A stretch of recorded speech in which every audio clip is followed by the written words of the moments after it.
Everybody loves the French fry. At least I have yet to meet somebody who doesn't. And yet, it's still difficult when you make them at home not to end up with a greasy, soft excuse of a French fry that nobody really wants to eat, unless you know the right secrets. And I have spent a really long time researching French fries, and I share the results with you here. And we start off by baking our baking potatoes, 400 degrees Fahrenheit, 200 Celsius, for about an hour. If they're smaller than this, you can do it about 50 minutes. Make sure they're completely cooked through. They have to be soft all the way. When they're cool enough to touch, I put them in the fridge and I leave them there for at least 4 hours, better 8 or 12 hours. You can see the skin has loosened. We cannot put that into the fridge, so we scrape it off. Otherwise we'll just get loose floating skin in the, not the fridge, in the deep fryer. But just scrape it off roughly. We don't want the potato to be pretty. A rough surface will help give a very crisp crust, and we like that.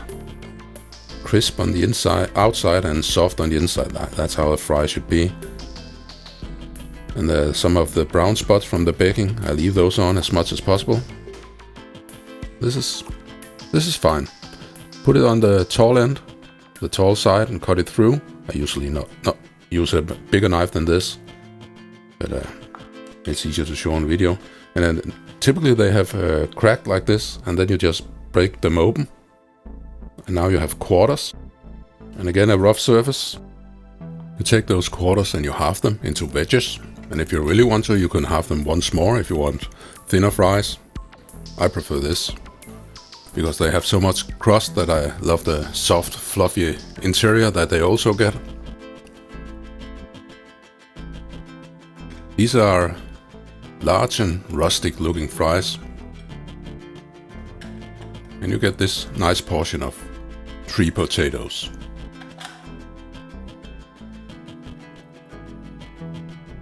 They are ready for deep frying. Turn on your deep fryer, 170 degrees Celsius, and I check it with my oil thermometer, because I want to make absolutely sure it has the right temperature. If you do the thinner fries, you have to make them at 10 degrees Celsius hotter.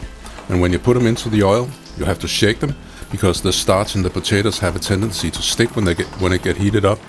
And then you'll end up with a big lump of potatoes in your deep fryer that you cannot separate unless you use manual force. And who wants to do that against the fry?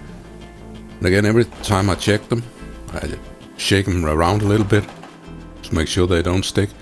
I move them into a more sunny area of my kitchen so you can see what happens, and they are done now.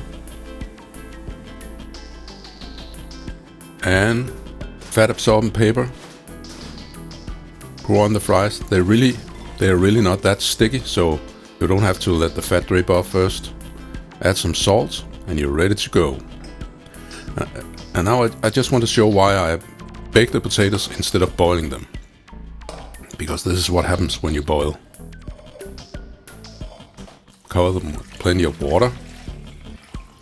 You heat them up slowly so they get cooked evenly all the way through. You let them only simmer. I do it all right, and still they practically explode in the water.